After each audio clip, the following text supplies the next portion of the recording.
Welcome to the Mindset Evolution podcast, powered by Self-Recoding, world-class consulting and coaching services that you can access at selfrecoding.com. Self-Recoding is a unique blend of neuro-healing modalities that will empower you to reach your full potential. Join thousands of others who have experienced rapid results in their journey of personal growth. Now enjoy our show where we bring you tools for a powerful mind with your hosts, Kathi Tait and Daisy Papp. Hey, everybody, and welcome to another episode of the Mindset Evolution podcast with Bold and Blonde, your favorite podcasters. That's me, Kathi Tait from Down Under, and Daisy Papp from America. Hi, Daisy. It's been a while. It's been a while, but we knew that we will do a recording one of these days, and today's the day. Good to see you and good to continue recording podcasts, serving humanity, changing the world. It's great to be back in front of you or in your ears. We know it's been a few weeks, so thank you for your patience and for still tuning in. Things going on today, Daisy. I had to make a topic call and I want to talk about that. So I've called it Scary World. Let's talk about what's happening. There's so much going on.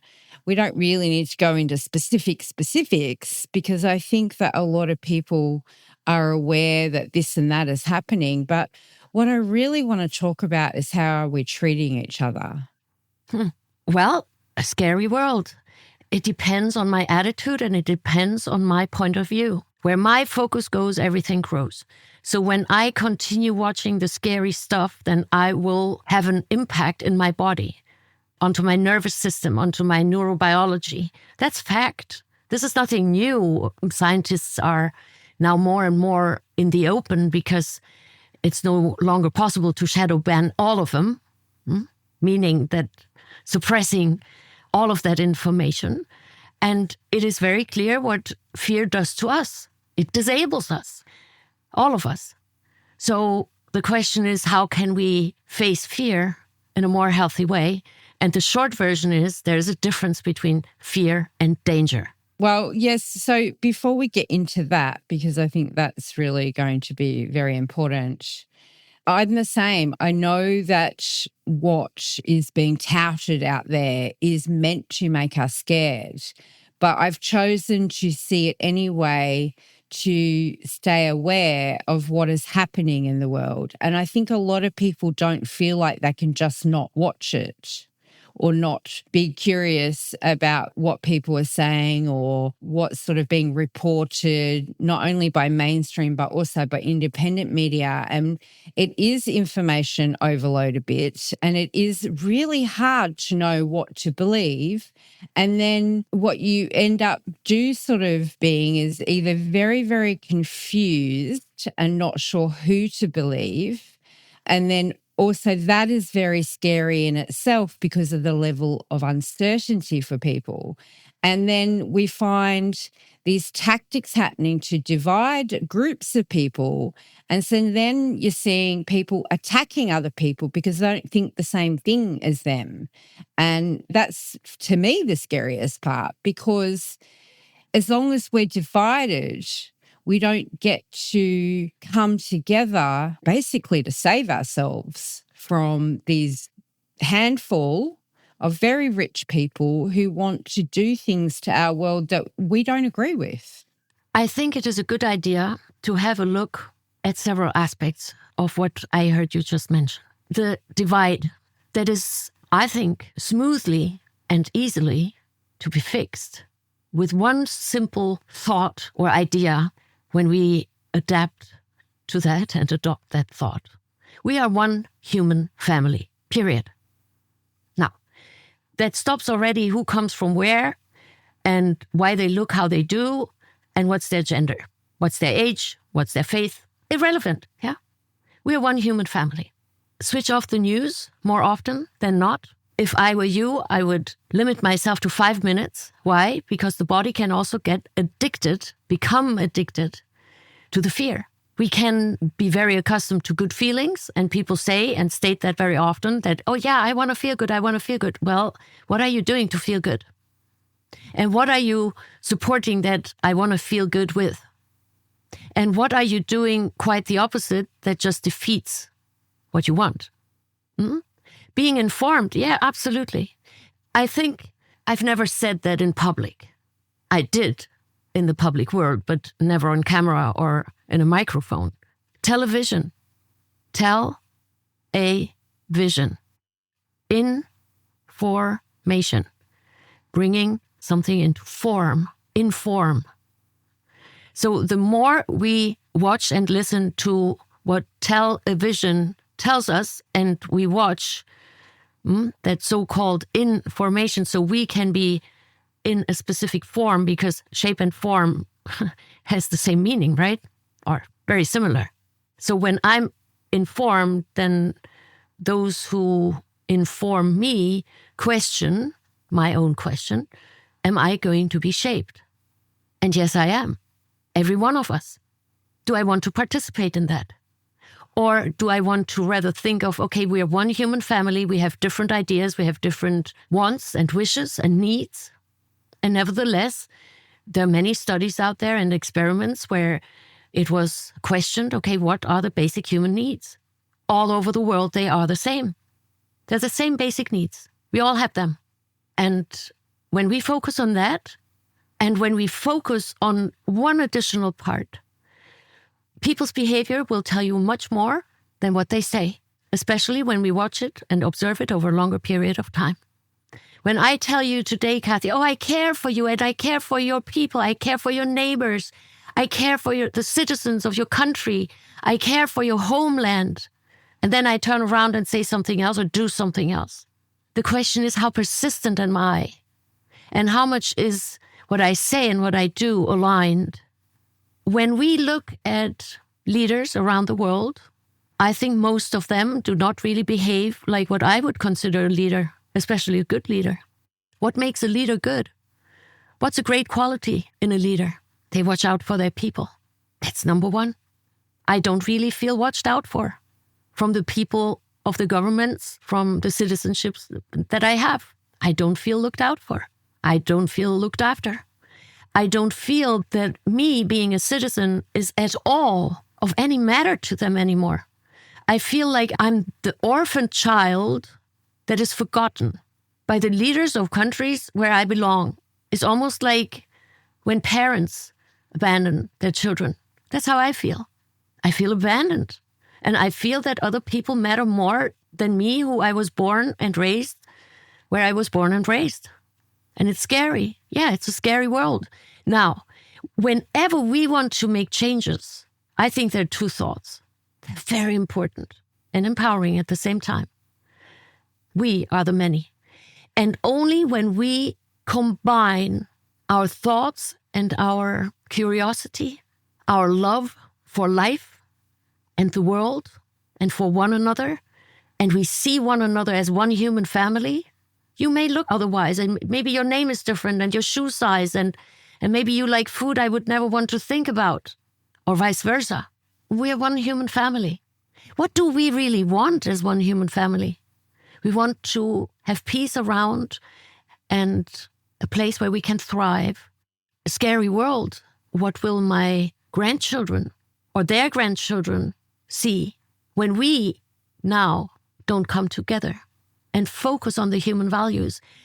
I'm not surprised that many of my posts or other things that I'm doing and writing online or publish, that they're not very visible. I know the techniques, how that is done. I'm very clear about that. I'm very aware of it. I do believe I have very valuable solutions. Number one is, without trust, we have nothing. So how we, the people, the one human family, can learn how to build trust and how to keep trust alive once it's built, and us being able to measure trustworthiness. When we learn how to trust, then what happened over the past, especially 4 years, plus decades, plus centuries, will never happen again. Impossible to repeat. So the steps are: get out of the fear, acknowledge what is fear. And the fear is very real. It feels very real. But there's a difference between fear and danger. That's number one. Second, let's come together and let's learn how to build trust. How can I be a trustworthy human? How can I respect you having a different opinion than I without me starting to hate you or to discourage you or to disregard you or to defame you? Defamation is big. Why? We're one human family. Let's go back to the basics. Once when we know how to build trust, and let's say first of all, it's only you and I, because now here, live, it's only you and I. We learn how to trust one another, and we did. Now we can already measure who else is trustworthy. Now, then we are already 3 when someone else we see, oh, they're trustworthy. Welcome to the club. And then there will be hundreds of people. All of a sudden, we are thousands of people who know how to trust and how to respect trust and how to build trust and how to keep trust, how to honor trust. And then we learn how to measure who is trustworthy. I wonder how scary the world is then, at least not for our side. So 2 steps, get out of fear and recognize that there's a difference between fear and danger, and then build trust and sustain trust. Yeah. And learn how to measure trust in others. Yeah. There's so simple tools. It's all mapped out. It is super simple. Let's go back to fear versus danger and talk about that for a minute. Okay. I'm sitting here in my office and I'm so afraid that outside there's a leopard. Outside, what am I going to do when there's a leopard? What am I going to do when there's a leopard? I'm afraid and I feel it. I get maybe sweaty hands, maybe I get really short in breath, maybe I start shaking, maybe my legs are jumping up and down out of fear, maybe I feel really uncomfortable, maybe I have a pit in my stomach. Whatever the symptoms or my body's response to that fear might be, we all sense that in different ways, and that's totally okay. That's the fear. Danger is when I see that leopard walking into my office here. That's the danger. I am not in danger. My doors are closed. This is like when you tell us to ask, is it life or death? When we're being dramatic, right? Same thing? Absolutely. Now, here's the thing. The reptilian brain, in order to be able to divide and conquer, fear must be produced or triggered in you and the masses or in me or in a group of friends, in a group of family members, in a community, in a city, in a town, in a neighborhood, in a school. Fear. The moment there is fear, we are not clear thinkers. Why? Because we don't have access to the genie in the mind. I'm not a neuroscientist, neurobiologist. You can all look it up. What are the parts and pieces in the brain? But we all have the brain stem, the reptilian brain, and that is hyperactive the moment when we are in fear. And while we are in fear, we have no access to rational thinking, logical thinking, reasoning, empathy, compassion, because all it is about survival. Now, while I'm in survival mood, I may not think about not stepping on your foot. I may not think about, now I'm maybe not so kind to you. I may not think about that, I just hurt your dog by whatever. I did. Maybe I threw a stick because I was rushing away because I'm so afraid. So getting out of the fear, acknowledging, I feel it. What I'm feeling is very real. Noticing, is it fear or is it real danger? And then what you just said, is it about life or death? The reptilian brain is nonverbal. That does not matter that it does not respond to specific ways of thinking. I can ask myself the question. It's 3 steps. Number 1 is, is this about life or death? I'm so afraid of the leopard. I'm so afraid. No, it's not about life or death. The leopard's not here. There's not even a leopard here in South Florida. Maybe in the zoo. We have pumas, though. Florida pumas. But not here where I live. So why would I feed the fear of the leopard? So is it about life or death? My answer will be no. Me acknowledging that, no, it's not, may help me to get easier out of the fear, calming the reptilian brain. The second is, because the fear feels very real, is to acknowledge it's okay to feel this way. Because I know of many people, thousands of people who say, I'm an idiot. I feel this fear and then I'm thinking all these stupid things. No, you want to be friends with yourself. Allow yourself to feel the way you feel. You have the right to feel whatever you feel. If it's fear or anything else, you have not the right to act upon it by harming other people. That's a difference. But it's okay to feel this way. Number 3, third step, it will pass. The greatest pain in my life and the greatest joy in my life is not a constant. We tend to forget.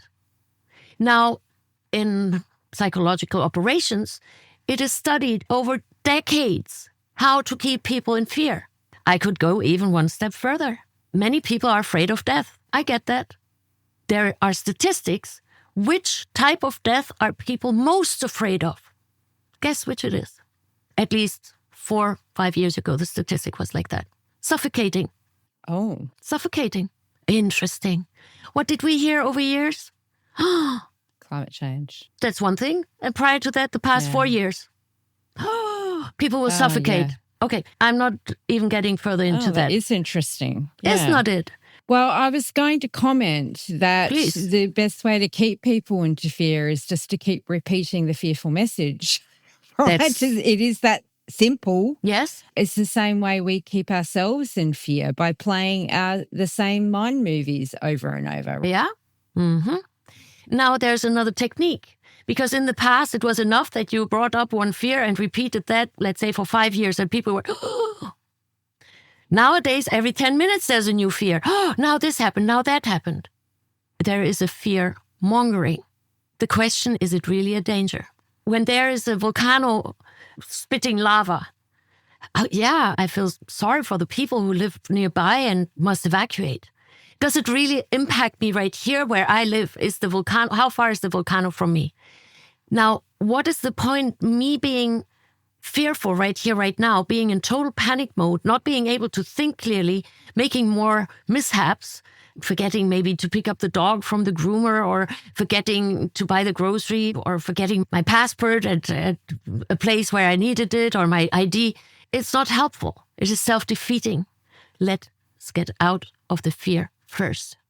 And realistically, when we look at the media, wow, I know 2 people who were about to start shows. One was radio and another one was TV, where it's all about good news. Guess what happened? Let me guess. They got cancelled. They totally failed. Why? There was no sensationalism in there. So you see, there's also a little bit of this addiction in there already. Okay. So, actually, I think there's a lot of that. And I think social media's only made that worse, because I remember 40 plus years ago watching the news, and they would always have one good story, just saying, always. So there was always one feel-good story sandwiched between whatever was going on in the world. And also, I would have to say that all those years ago, we got more actual reporting of the facts and a lot less opinion than is what the norm is now. So that's my 2 cents worth. In the past, I do believe that journalism was of higher quality. Yeah. And the censoring techniques and the censorship is very real. And it's not like when I don't have a roof above me and it's raining, I'm getting wet. When I stand in the shower, I switch off the water, I can dry off. Now, the TV is not like an open roof. There is a remote control or a cable that we can just unplug from the electric outlet. No one is obliged to know it all. We can limit it. Let me be informed. Let me choose one news channel or one source of media that I consider trustworthy, that maybe trusted people in my life consider trustworthy. Let me even choose once a day, okay, today I listen to this, tomorrow I listen to that, so that I have a broader variety, and limit it to 5 minutes a day. Why do I need to listen to the same thing happen over and over again? Let's get out of the brain shower. I think that's what I do. When I'm able to do it, you can do it too. Everyone can do it. And the next thing is connect with people who you trust. Connect with people you can trust. Build that, not online, in the real world. That when you have a power outage, that you may be able to go over there and, hey, look, I just have some food here. Would you store it for me until my power's coming back? Or someone who I can do something together. Let's say, oh, wow, look, something happened. My water broke, and can you help me get to the hospital? Yeah, give birth. So the illusion that we are so alone is oftentimes self-initiated, and we can change that. People are good. When we look at the news, just one tiny thought inspiration. Okay, there's 7.8 billion people on this planet, if the numbers are right, maybe 8. How many of them are really bad? The majority are good people. When you look at any media outlet, it appears as everything and everyone is bad. That is simply not true. Go out and find people like-minded.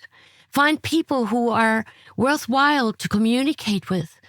Build the trust. Build in your own circle that trust. And then let's say here in my town, I have a circle of trustworthy people, friends, trustworthy humans.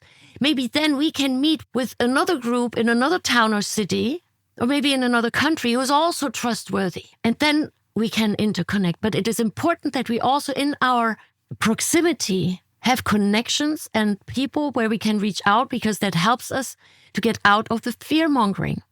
The biggest problem, I think, with the fear is that, oh my God, and I will be all alone. I'm all alone and no one's here who will help me. That is just simply not true. It is what's made us believe.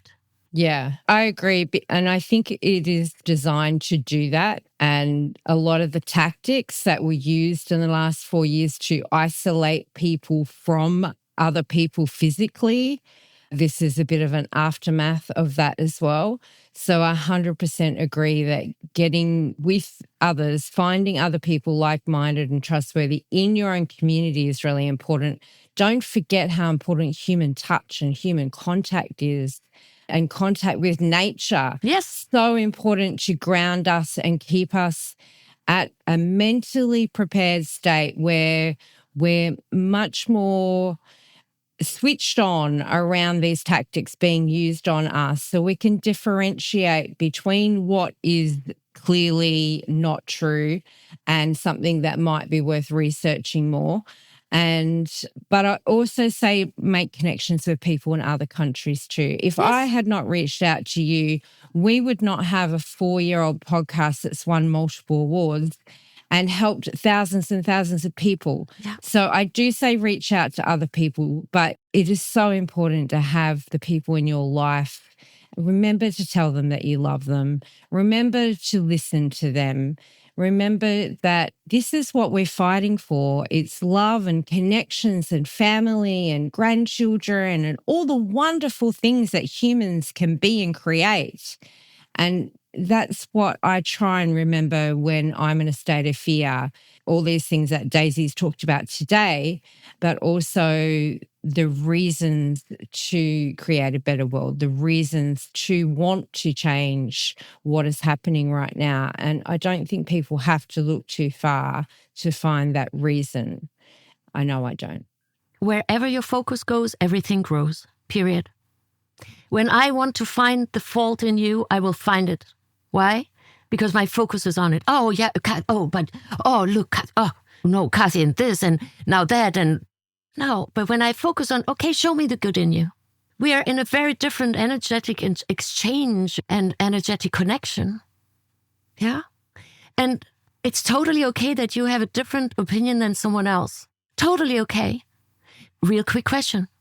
Do you like to be convinced, Kathi? Not really. Me neither. I can think that most of our listeners also don't like or enjoy or want to volunteer. Yeah, please convince me. Unless it's in a discourse. I get that. Stop trying to convince people that you are right and they are wrong. The moment I say, but I'm right, I'm saying that everyone else is wrong. I'm not saying that. Let's come together and say, this is how I see it. How do you see it? Because that is then how we can make our own mind and become self-thinkers again.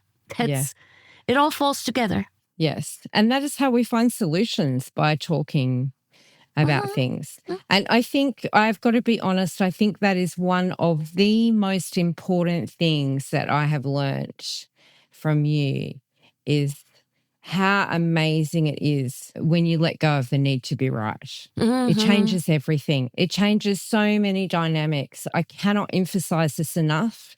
Guys out there, if you haven't tried it yet, just have a go for a day and you'll be mind blown, and you'll be able to let go of it for good very easily. because it just changes everything. And you notice so much when other people can't let go of it. Yeah. But we're all works in progress. Absolutely. And like you say, I also believe that the majority of people are good. And we need to just reemerge from all of this, focusing on the things that we want to see and not on the things that have gone wrong. And I think when we start thinking one human family, what Yes. do humans really enjoy doing? They enjoy being curious, and not when they're through all the education. Then we're less curious because of, oh no, I'm not allowed to be curious. No, don't ask questions. No questions allowed. Are you kidding? We're born curious. That's how we learn. Yeah. And we want to thrive. We want to connect, and we want to belong. We want to have children. We want to raise them. We want for them to be in a safe place, to get education, to have shelter and food. And peace. And creativity. Yeah, creativity can only thrive when there are specific circumstances given. And one of them is that I accept you for who you are. Yeah. And I'm not diminishing your creativity. When I want you to be a better human in this world, then I allow you to experiment. Not on me, but yeah. Go play with the paint, play with the canvas, play with the pottery, play with the microphone, play with the music, play with the piano, with the guitar. But go out and do it. Play with the fire. Yeah, do it. And it is, to me, it is so clear. And I so much look forward. Whoever would like to know the steps, I'm happy to share it. Bring it to your community. Bring it to your school. Bring it to your workplace. It is so simple, and it works. We have proof. Thousands of people. Thousands. And it's universal. Works on all the continents, except North Pole, South Pole. I haven't had any connection with those yet. At least not that I know. Well, I think the penguins are pretty happy-go-lucky, so they'll be right. Well, thank you for the opportunity discussing, I think today, after a while of a break, quite freely. And don't believe me a thing. Don't. Think for yourself. Research. Make up your own mind. Be a self-thinker. And then make up your opinion. Not I have the accent that I have, or I look the way I do, or I have the voice I have, and I say things that I say. It's not about stereotyping and putting labels on it. No. Go out. Maybe I can inspire you to be curious and have a look, research a little bit here and there. And then connect the dots for you. Make up your own mind. Yeah, 100%. And this podcast has always been about giving you guys out there the tools that Daisy and I have found to be useful in our own lessons and struggles. So we gladly share them with you, and we'd love to know how you've gone putting them in play in your life, especially this one. I think this is super helpful when dealing with what's going on in the world. And I can't see any way forward that's good for us unless we come together. So I do hope that it reaches many ears, and we urge all of you to share it with as many people as you can, and to tell people about the Mindset Evolution podcast so they can listen to all 200 and plus episodes. So that's it from us this week. Don't know when we'll be back, but it won't be too long. We promise you that. Thank you, as always, to selfrecoding.com, who sponsors the Mindset Evolution podcast, and to you, Daisy, for all of your hard work. So that's it from us, and we'll be back real soon. We are Bold and Blonde. Mindset Evolution. Talk to you next time. Thank you for listening in to the Bald and Blonde Mindset Evolution podcast. Please share our show with your family and friends. Together, we make this world a better place for you, for us, for future generations. When you need consulting or coaching, visit selfrecoding.com. Also, please remember to rate us 5 stars and leave a review, and support us at baldandblonde.live. Talk to you soon.